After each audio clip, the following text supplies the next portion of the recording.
are the gladiator. You're the predator. How does it feel to be the most powerful person in the world? It feels right. Nobody is putting either of the latest fictional President Grants on Mount Rushmore or among Roman columns on the Mall in D.C. yet.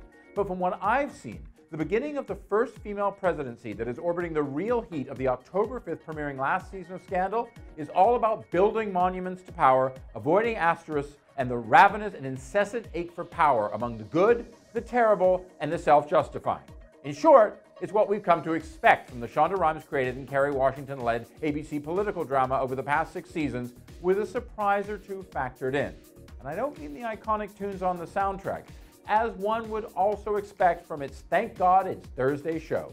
Additionally, in a 2017 that is very different from the one that many would have bet on this time last year, the debut of the end of Scandal later this week is unsurprisingly aiming to go out loud, large, and leaving little on the table, to throw a bunch of cliches together, while kicking up a red wine glass or two full of its best vices and lesser virtues. No spoilers, except the gang is all here 100 days into the activist Republican presidency of Mellie Grant, where the often shallow ex-First Lady and Senator, played by the very unshallow and center-stage deserving Bellamy Young, having had smashed through the Commander-in-Chief glass ceiling.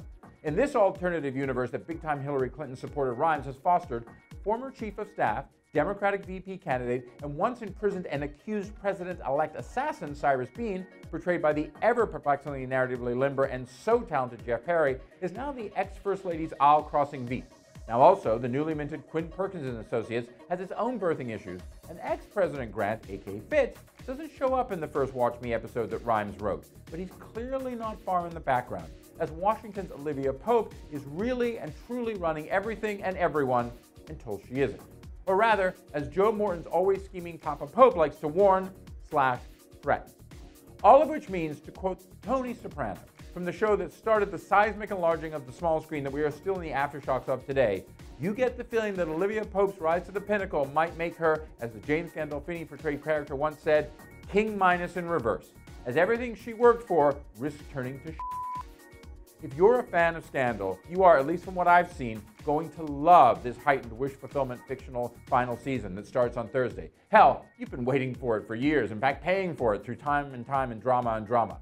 But if you are new to the soapy drama and weren't a fan before, I say check Scandal out before it's gone. And I mean in real time. Because this female-led show hasn't so much worked through the past 6 seasons to get here, but now crash-landed on the face of its own sun. And things look to get pretty hot.